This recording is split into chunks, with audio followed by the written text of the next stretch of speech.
Prost.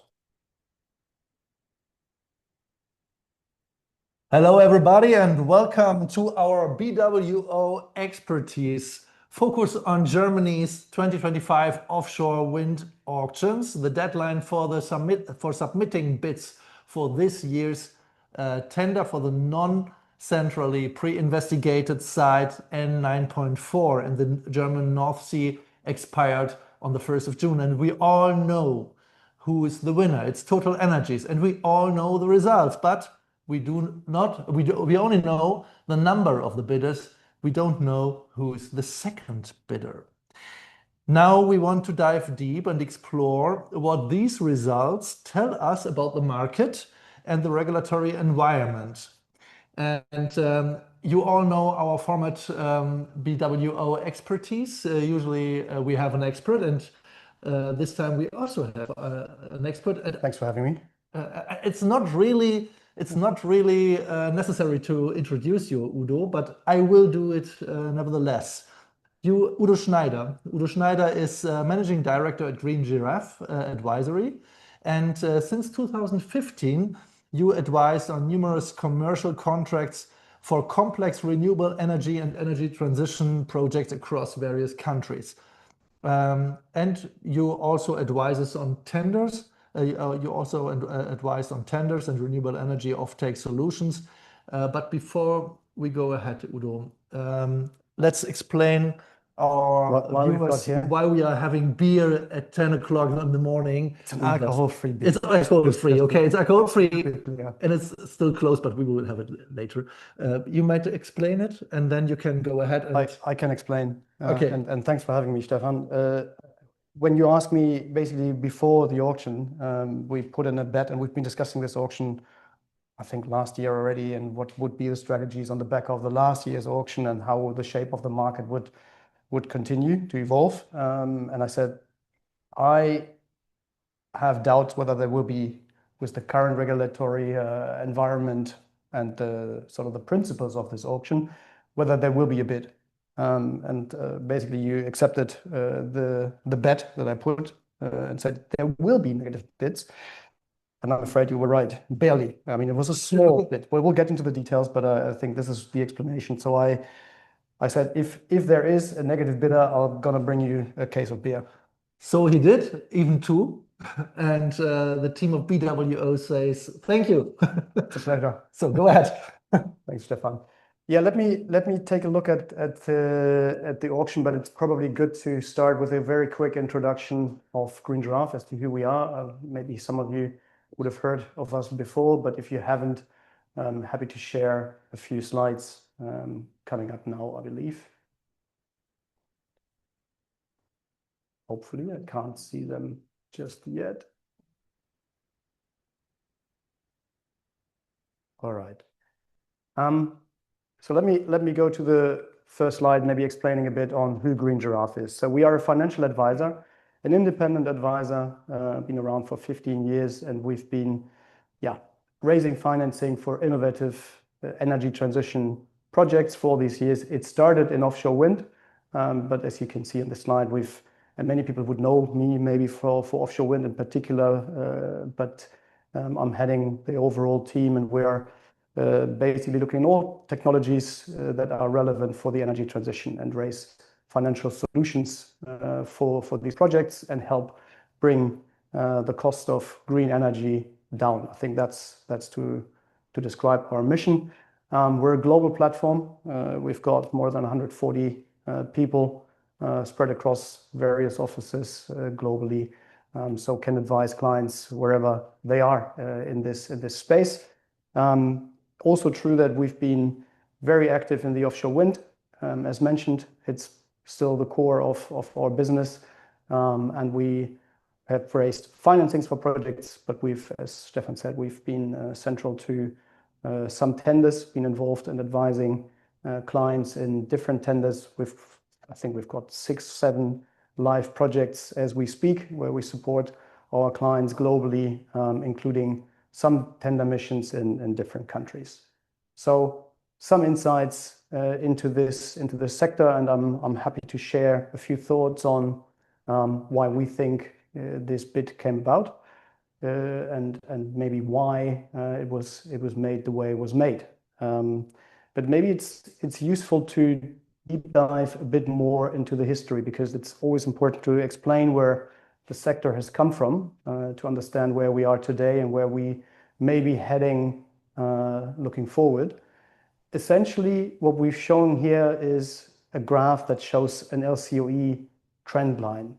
And what you can see here on this chart, and when you pick a data point and compare them to another one, that will be misleading, because each data point, each jurisdiction has a different background, has a different scope of work that makes up the project, and will therefore drive costs in a different way.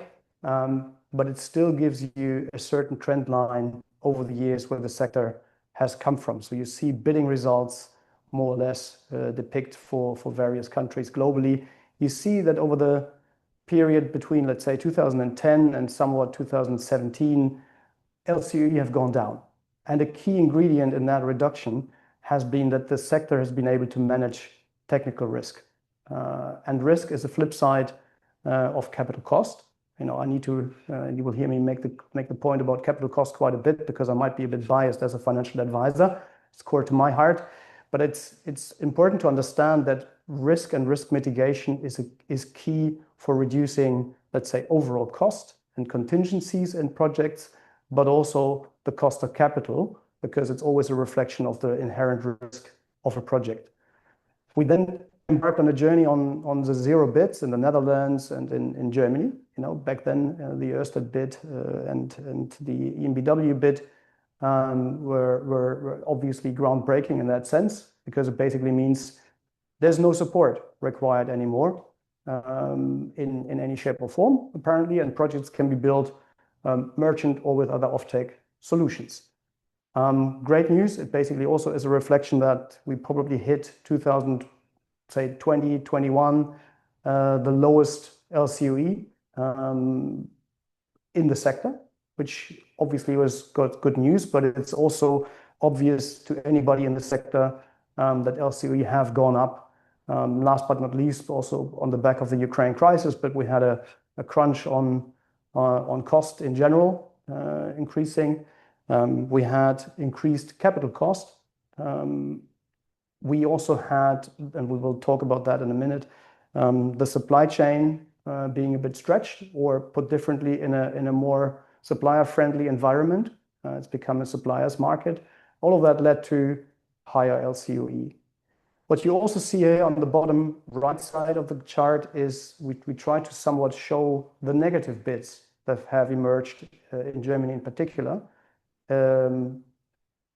basically showing how bidders were prepared to basically take the market risk, or should I say the market opportunity, and put that into perspective to still rising LCOE. So you could argue there's a bit of a disconnect, because LCOE went up, and yet we saw negative bids. And the answer in the middle somewhat is a bidder's integral business plan as to how they see the future and how they can make money with selling green electrons. But an important trend line that is trending upwards, and we'll deep dive a bit more into the whys and how did these zero bids and negative bids in fact came about. And obviously they were mostly won by utilities and oil and gas players, not for 100%, but these were clearly key in this space. And why is that? Directionally, a few years ago, we saw oil and gas players enter more and more the renewables world. For some, this has shifted again recently. I may comment on that in a little bit, but clearly what's important is that these were players, and are still players, that can manage merchant risk. They have trading capabilities. They have a different approach to trading energy, and where others may see risks, they may see opportunities. As simple as that. So they have also, from a capital cost perspective, a different approach to valuing such risks. And if you do not have that capability and that background, it's extra challenging. So that's maybe one of the explanations. But what we also see in the recent, well, months, maybe year, is the trend that obviously, as we know, projects are getting a lot bigger, which is, stating the obvious, increasing the need to finance these projects. And at the same time, certain balance sheets of some players are hitting certain limits when it comes to rating triggers and the like. So it's not endless, the amount of capital that some can deploy. So you need to look into partnering strategies and PF. So that is a trend that we see emerging for sure. But it's also important to acknowledge that the LCOE is probably should not be expected to go down significantly anytime soon. I'll get to that in a minute. But these players clearly take a strategic long-term view on this sector. So it's not necessarily just this one project, but they obviously run a much larger business related to energy, and standalone projects as such clearly play an important role. But in the assessment of the viability of a project, there's a bigger context to consider. Let's take a quick look into some features of cost. So when we look at cost, CapEx, so the investments to be made, we see as an indicator the steel price has been trending upwards over the last sort of 10 years directionally. But if you look on the right-hand side of the graph, you can even argue that, well, since the Ukraine crisis and the big hikes in late 21, 22, some turmoils in that market. But since then, it's rather stabilized and it's on a downward trend. Still, when you look on the right-hand side, we've shown what we've perceived as CapEx per megawatts across Europe. Now, again, there's a disclaimer because different projects, different countries have different scopes. The obvious one is, do I have a grid connection to pay for or not? And that clearly has an impact. If you look at Poland, there's in the CapEx, you have the grid connection. In Germany, you don't. But directionally, we think that between 2019, where it was still on a downward trend, more reflecting that it's also more a buyer's market. And that has shifted over the last few years into a seller's market when you are talking to the manufacturer supplying the equipment to your project. How much you are on that upward trend, and this is why we put a dotted line here, really depends on the individual situation, on the economies of scale, on your bargaining power when you negotiate, and a lot of other factors that play a role. But we don't see that coming much down below the 3 million per megawatt. Some argue, depending on where you are slightly above the 3.5, even heading towards the 4. But this is still as we speak. And I think it's important to also note in all this context that we feel that the power between suppliers and buyers is shifting because some parties, some projects are simply under stress. And we've seen that some projects in development were stopped, right? And also some tenders failed, but I'll get to that in a second. That does something to the demand and supply and therefore the cost of equipment. Another key feature in all these business case considerations, stating the obvious, is the wind resource. And over the last many years, I think the wake effects have been better understood. It's obvious that there is a wake effect that is affecting the business cases quite a bit. The new feature in this auction was overplanting, and I think it's been discussed for quite a bit. We see now at least 10% overplanting is being required. Now, arguably, that has an impact on the business case. So the LCOE will have to go up a little bit.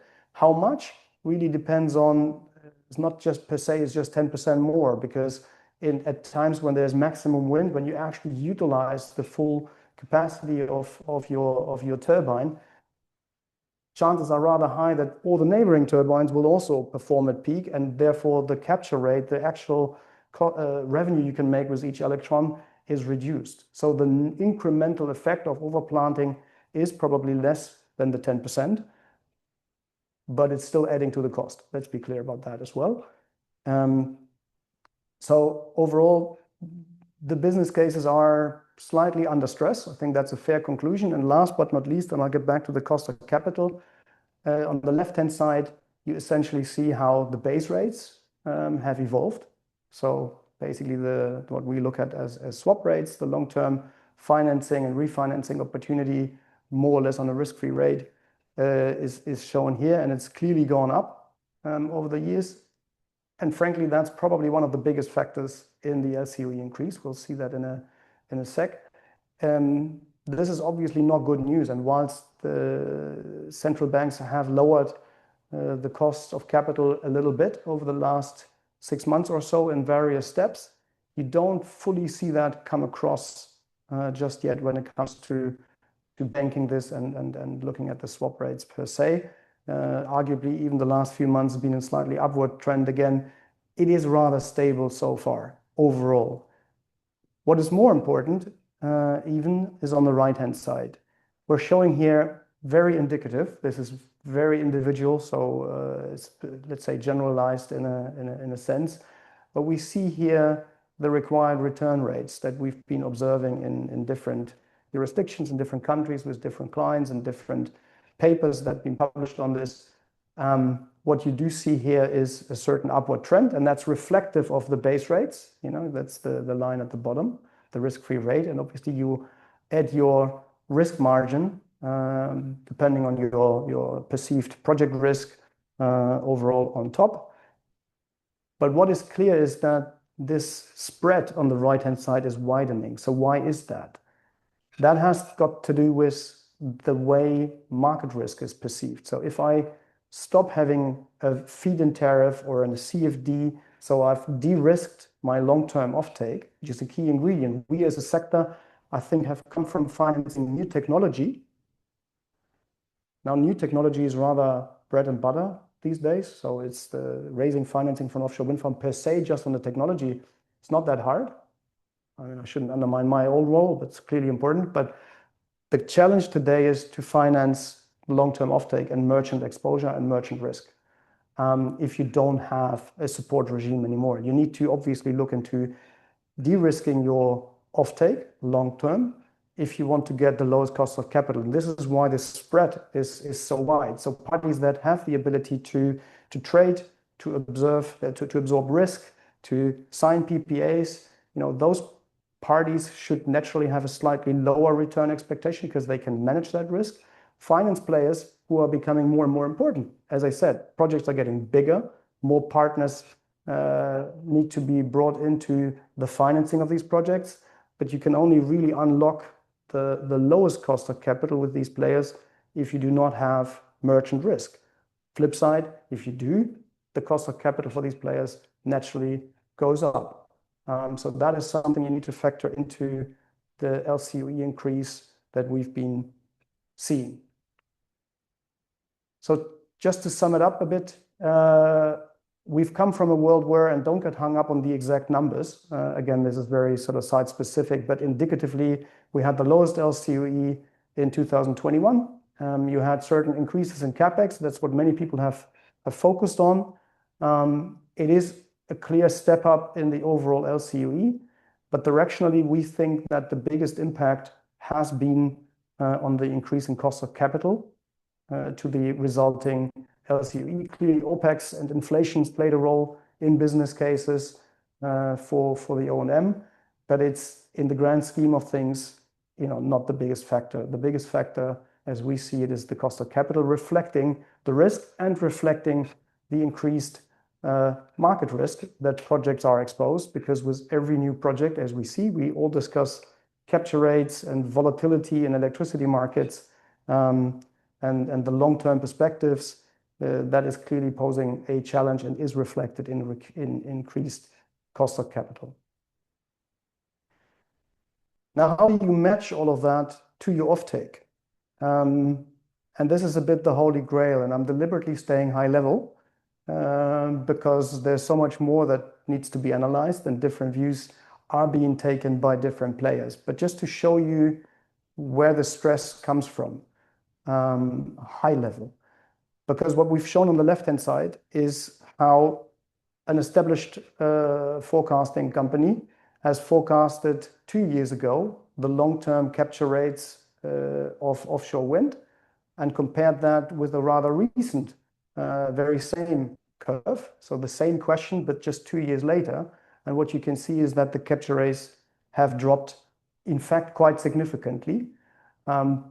And that is putting stress on business cases, let's be clear. A key question for the cost of electricity going forward and the way you can contract and at what levels you can contract, there are obviously key drivers. So what's the industry going to pay for? And that's a big debate, as we know. Right? We open up the paper and that's in Germany is a big debate. How much is energy intense industry going to pay for the electrons, for the energy they consume? Secondly, other players, and I'm ignoring maybe a few, but another big driver is AI and the electricity demand of data centers. Now, there are so many views in the room, and might be the German here in the room being a bit more conservative overall. It's a big hype, and the big question is to what extent will that materialize? We do see that happening clearly. Like the demand will go up is obvious. So I asked AI, ChatGPT, how much AI will consume in the future. And no surprise, there from something like 18 terawatt hours, it's going to go to maybe up to 40. Between 30 and 40 is what you hear and what you read. It's an open question. First of all, how this is baked into these forecasts. There are different models and different assumptions can be taken that will create different shapes of future power price forecasts. But it also matters how these companies value green electrons, because they will likely be one of your partners to sign offtake agreements with you, maybe longer term, to ensure they comply with the regulation that's been put on them, i.e. you should go green with your data centers if you put a data center across Europe. That's basically what the regulation says. So this will have an impact. It's just a bit more difficult to predict how fast this take up will be. And you can have a strategic view that will influence your project and your individual investment decision eventually.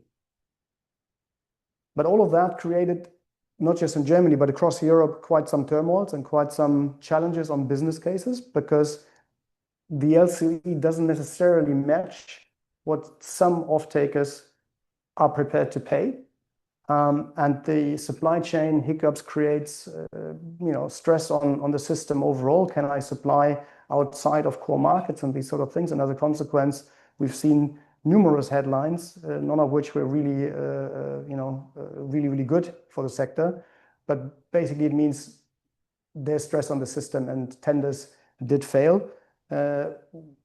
Maybe this is the moment to repeat. This is why I had the bet with Stefan that there might not be a bid in Germany. But hindsight, it might be obvious. So let's take a quick look as to why Total made this bid. We think, we can only guess, but this is clearly something, when you look at the history of the auctions that we've had in Germany, high prices were paid in previous years. This year, it was a comparatively low price, but it was still a negative bid, right? So something to take into account. When you look at, and we've shown here the map and showed sort of over time in different colors, how this portfolio, let's look at Total for a second, right? That's the main topic of today. How this has been building up over the years in partnership with RWE, but also winning the other sides over the recent years. When you just focus on Total per se, we see the site 9.4 on the left, the sort of dark red area. Stating the obvious, I was talking about production and the wind resource. This is a very good site. It has very little wake effects when you look on the map. It is adding to a portfolio that is attractive if you look at it as an overall portfolio. And if you just focus on that last bit, it somewhat implies that you got, ignoring all the cost details, which I don't know, might have a view. But if you look at the fact that this is a good wind resource and you pay comparably less if you're building a portfolio, it helps your overall portfolio to become more cost efficient. Clearly, there's a lot of money still to be paid, and there's also a lot of capital at risk when you develop this project, because some of these offtakes and CODs are far in the future, right? So how much do you contract today? Rather little, depending on the timings. Like, this is really a time-sensitive topic that makes the development also challenging for any participant in this market. It's not just a Total topic. But clearly, adding this 9.4 site with its characteristics at the price is maybe for the overall portfolio a good step, and in a sense a good option to eventually build these projects and make it an economically viable portfolio. I mentioned option, so there is a way of looking at these sites as this last one in particular. You buy the option to build this. It's an expensive option still, I would say. There's a lot of money at risk. The money at risk is, first of all, the lease payment that you've committed in the tendering. But keep in mind that only 10% is to be paid, more or less right away. There's also the bid bond.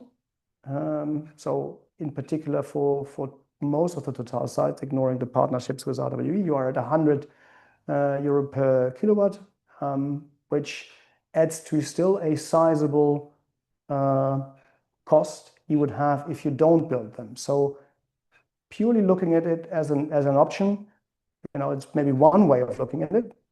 It's an option you need to be able to afford, right? It's still significant cost at risk, and we're not even talking about the development expenditure that they are going through, and eventually you secure production slots and everything else. So the cost at risk for any bidder participating and then subsequently developing the project is significant with this tender regime that we've got in Germany.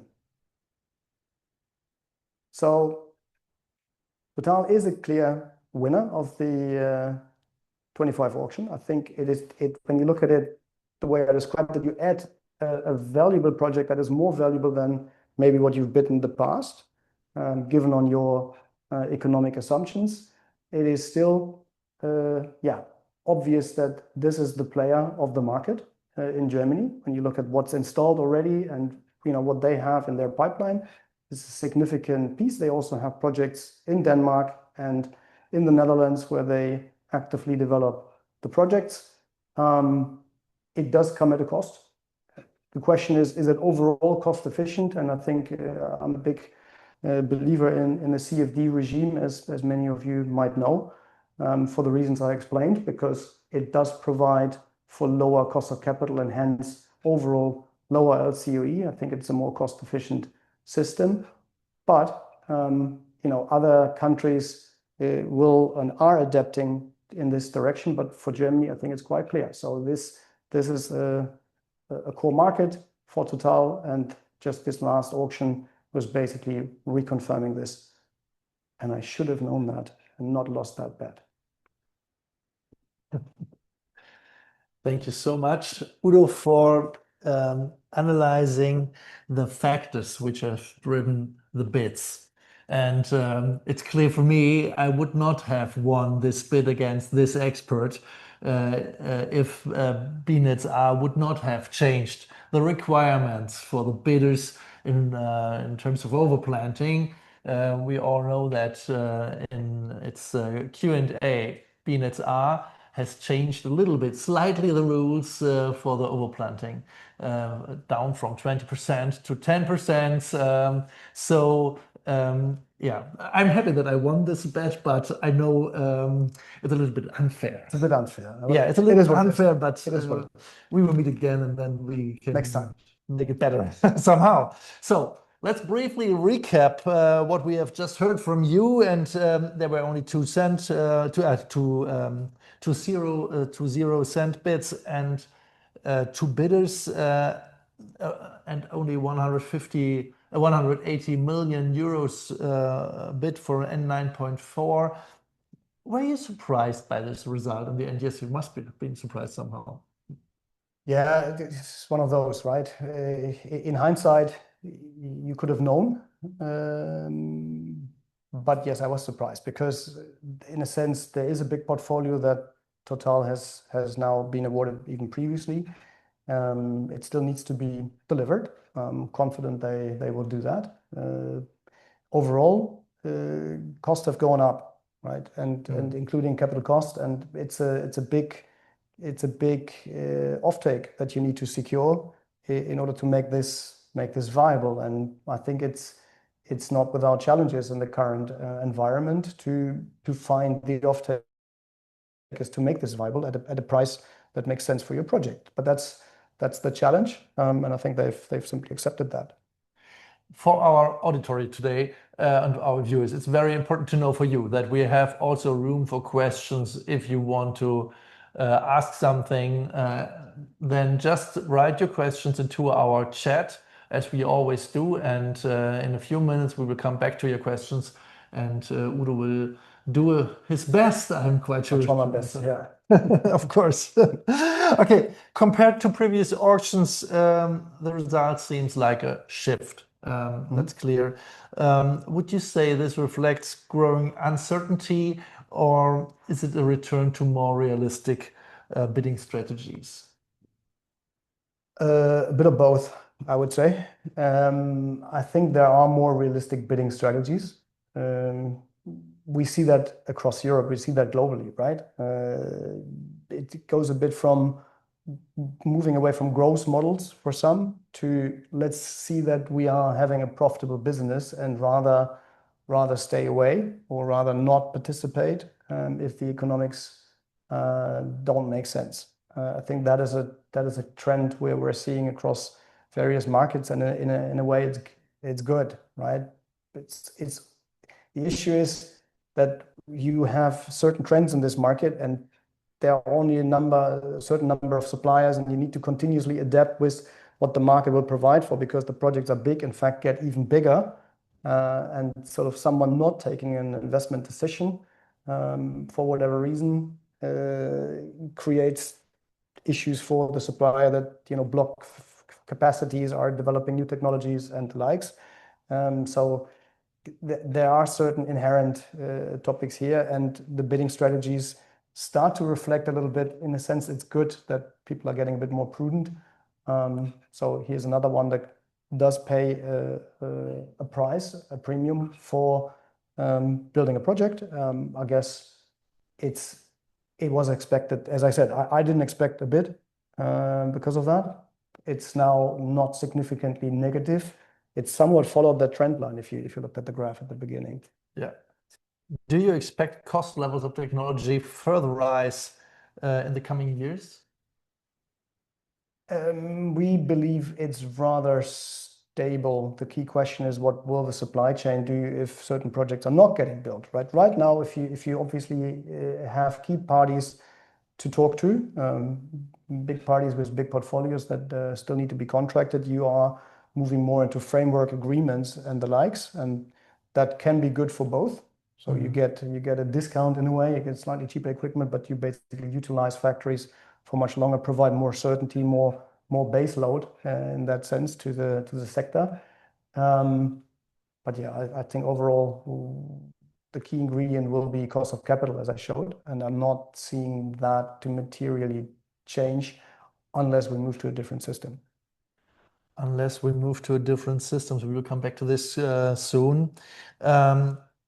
Yeah, maybe you could point out the main factors again. What is affecting the investment cases for offshore wind projects these days? Is it supply chain constraints, or maybe the new overplanting rules? Maybe you can quantify it somehow. Which of these factors have how much effect on the bids? I don't think that the overplanting is a big decision in this per se. It simply makes the cost higher. As I said, maybe not 10% more just because there's 10% overplanting. That's obviously too simplistic. It's going to be less as the net effect that you will have, but still, you price it in. It's a rule that applies to everybody.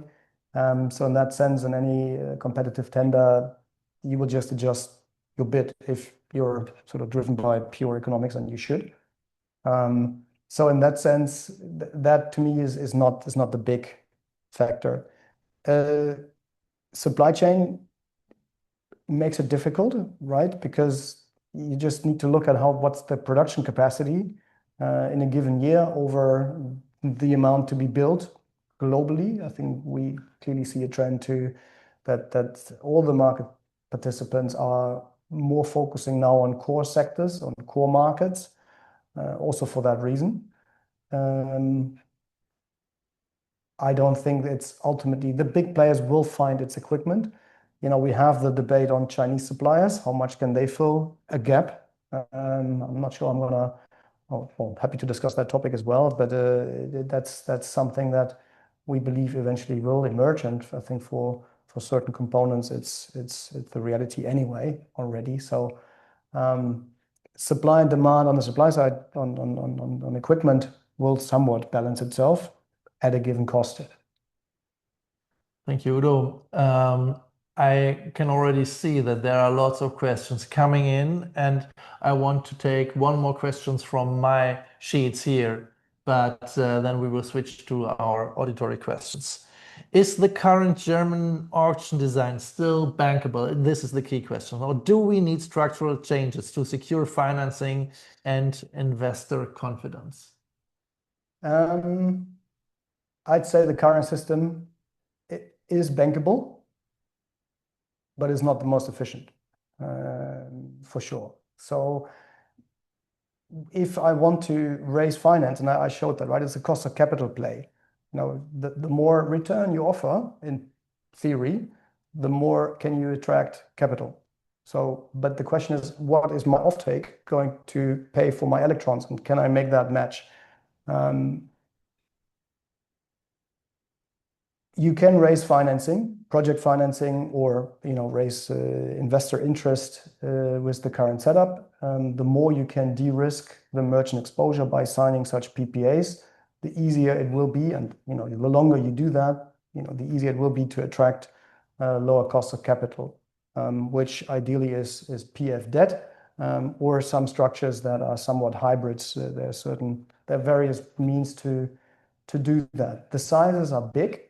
And keep in mind that when you talk about bank finance, there's a merit order effect. Like the last bank essentially providing the terms, the highest terms, will basically define somewhat the cost of debt you raise, something to be kept in mind. So project sizes in a way have an effect that costs will go up, but if you have merchant exposure, that's not something banks like to deal with, for sure. So the most efficient and lowest cost would be a system where you've got really long-term predictable cash flows, make it easier to make use of the lowest cost of capital that's available in the market. You want to name this system? Well, I'm a big believer, and that's for many years, the many presentations that I did as to why, and is a CFD scheme, and there are different factors you can tailor this further. We can discuss inflation, you can discuss cost increases in whatever shape or form, caps, collars, whatever. But providing long-term predictable cash flows is simply key. Bread and butter textbook project finance is predictable cash flow lending. And if you can't do that, it simply gets inefficient and therefore more expensive. Thank you, Udo. Now let's switch to our auditor questions, and I already can see we start with the first question. Let me please read it. Okay, let's try. What is your opinion about large offshore wind projects portfolio holders pressuring the government for financial support for realizing of these projects in the future? without name? Well, good question. The bigger your portfolio is, the more leverage you've got with whoever you talk to, whether that's your supplier or government stakeholders. Yeah, I think it's simply a fact that there is certain leverage that key portfolio holders of large sizes, including Total, have leverage when they talk to stakeholders in the market, and that does include governments. I mean, the regulation is quite clear as far as I understand. I'm not the legal person, but there are certain penalties that and you make conscious choices when you put a bid. So let's see how this plays out. I can see the hidden agenda behind that question, but clearly, yeah, you have more leverage. My impression is also you cannot make a deal with our government about realizing the project. The rules are clear so far. So now let's get to the second question. Can you explain more about how the BNetzA has changed the overplanting to 10%? The FEP 2025 specifies 20% overplanting, and the 10% overplanting required. Is the 10% overplanting required or a choice? It wouldn't be a choice. I think the initial one was 20, and then it was basically clarified that you need to have at least 10. And that's basically the baseline that's been introduced here as a requirement for every bidder. Also on very interesting questions. What is your perspective on the BNetzA discussion paper regarding feed-in fees? I'd rather skip that question. Honestly, you can shift cost and allocate it for the whole system in different ways. So I'm not the one saying this is wrong and this is bad and this is, to me, this is core public infrastructure. And you could ask yourself the question, who's having the lower cost of capital? Is it more the public sector or is it more the private sector? The private sector will probably deliver whatever is being asked, and that's doable. Whether that's for the system cost, the most efficient way of doing it, I've got my doubts. But so I'm not going to deep dive into the paper. But the cost of running an energy system needs to be increasingly being, for full sympathy for that, need to be viewed as an all-in system cost. But we need to then define who's taking which part. You mentioned significant costs at risk for bidders in Germany. How do you see the risk for German government that projects will not proceed? Project mortality is becoming a reality in UK, not mentioning United States, with bidders ready to pay important amounts to exit. So are we really safe in Germany? Yeah, I was afraid of that question. I like to think that the parties that we are in touch with are all trying to develop these projects and make them a reality. That is what I think I can say. There is a significant cost to not delivering these projects, as said, as I was mentioning. So that is substantial. Whether we are 100% certain, I don't know. There's no investment decision just yet. The projects are being developed as we speak. So I have all hopes that they will be built. But yeah, I mean, we have no investment decision just yet. There's still a lot of state decision gates to be taken before these projects will be built and become operational. There's one more question regarding Total Energies again. With the Borkum Riffgrund 3 projects still being not connected to the grid and more grid delays to come in the coming years, how do you see Total Energies dealing with this issue as they have more than 7.5 gigawatts to connect before 2033? Yeah, it's probably more a question for Total, but I can see that I would be concerned. It is a concern. This is complex enough, and you've got a full portfolio to be done. And you need to have certainty that whenever you connect, there is a grid. Arguably, been there in the early days, but it's also getting more challenging to build these connections. No hiding, of course. But yeah, it's a tricky one. It really is a problem when you've got a project operational and you've got the turbine out there. It doesn't help the turbine if it's just standing there and doing nothing. Not efficient. Of course, it is not. With the present high threshold to tenderers, are the authorities aware of the risk of reduced developers participating in such auctions? Yeah, I mean, it's been debated for quite a bit over all these years. I think basically, we wanted to have smaller fractions and basically define that a party can only have so many lots and so many things, like to have more diversity and more competition. I still say it's helpful, but it's what it is, right? We gotta deal with that. Do you expect additional pressure on auctions from NZIA implementation? Oh, I think I can't answer that, I'm afraid. I'm not sure. Do you have a view? Difficult. I mean, if there are coming some restrictions, which components you might are allowed to buy, maybe this will have an impact. Yes, of course. Let's see. Yeah, let's see. Tricky one.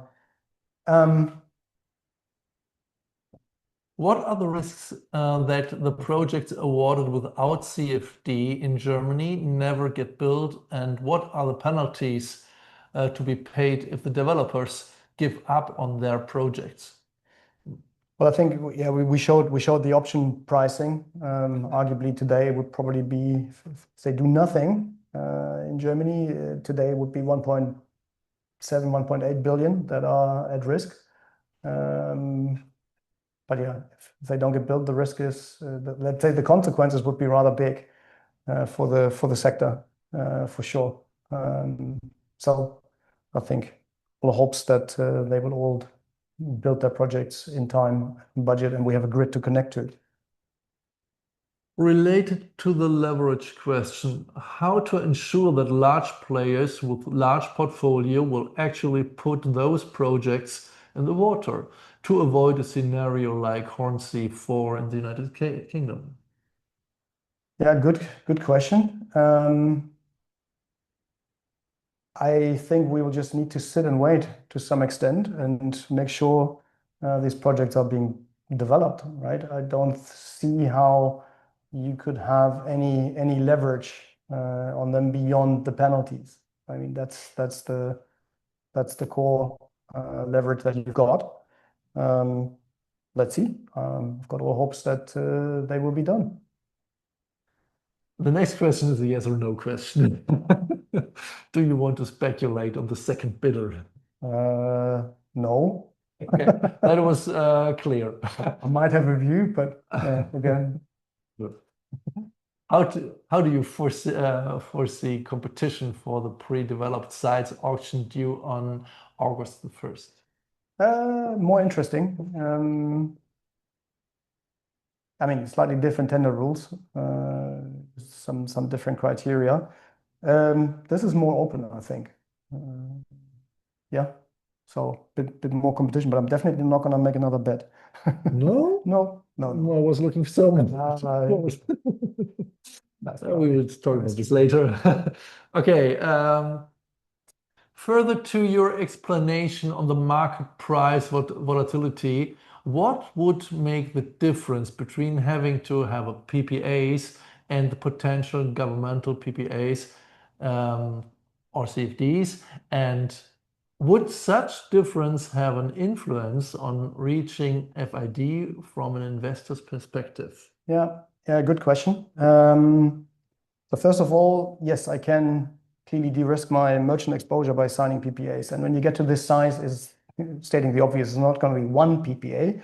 It's going to be a series and a portfolio of PPAs, and you optimize your revenue. You also want to not 100% contract, leave something open where you see upside in the future, and find your sweet spot of your portfolio mix to lock in a revenue profile that is then bankable.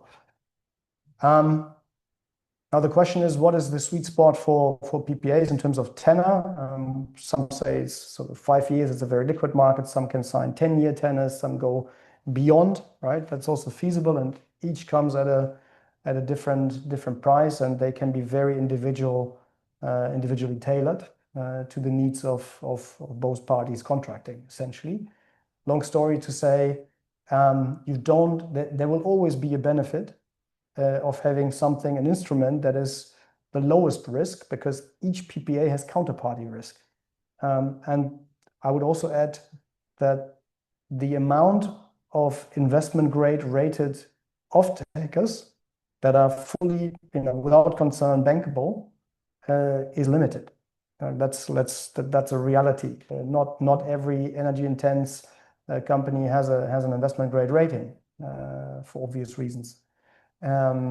So you have counterparty risk and you have tenor. And if you've got a CFD that runs 15 or 20 years, Poland is even longer and indexed, making this even more interesting for low cost of electricity. The PPA with the government backing or a CFD will always be more attractive and de-risk the project even further. The next question is about hybrid projects. Any thoughts on synergies with Denmark, Poland, Netherlands, and offshore hybrids to improve the business case of German projects? I know these are being discussed and planned, and some for a long time. And I'm a big believer in the interconnecting different countries. That's all on the roadmap. I don't think it influences any investment decision for any project anytime soon, as far as I'm aware. And some of these projects in the Baltics and elsewhere, to my knowledge, were rather stopped or delayed for now. So, whenever you try to bring a lot of parties together to do something, whilst this would be very efficient, it does take time and gets more complex when you try to make that a reality. So I'm a bit hesitant on the benefits in the short term. Is it possible that projects will be cancelled given firmed HVDC contracts, or will centralized sites simply be delayed and re-tendered? Given firm, so the grid connection topic, there is certainly the risk for delay, as we've seen. What happens if it really gets to the worst case scenario? I'm actually not sure. I haven't thought about that too much. I asked this question in a dialogue with the BWO in Germany, and they answered that these sites will be re-tendered in the following years. So at least this is foreseen somehow. There are existing some rules about this. So a question for both of us. How likely is the introduction of a two-sided non-production based CFD in Germany, and when? Oh. That's more a question for you, right? Oh, You still have hopes? I don't. It's difficult because I mean, the reality is it is being discussed outside of Germany. Yes. And unfortunately, we've slightly had a tendency to do things always a bit different, maybe. In that context, I have hopes. I mean, the European Union, with Europe and others, are pushing for this. And I think as I try to explain, I think there are some good reasons. Economically, it makes sense, and we all know that there are routes from Europe that we have to introduce CFDs. As far as we are using a supporting scheme for renewable energies, the problem is offshore wind farms are subsidy free. So at least for now. So there might be rules in case offshore wind needs subsidies for expansion further. But I don't know if this is a good news using this this instrument this way. So even though economically it makes sense, and this is a clear position of BWO, we see that we have a conservative government now. So yeah, there might be some rule with the CFD if it's non-production based. I'm not sure about this. Yeah, but we're discussing this further, and we never give up, as you know. So the next question is, do you see that kind of monopoly in the German in Germany as a positive development, or should we ensure a nice competitive landscape? Any comparisons with other markets like France or the United Kingdom? Well, people say competition is good, keeps people on their toes, and get good outcome overall.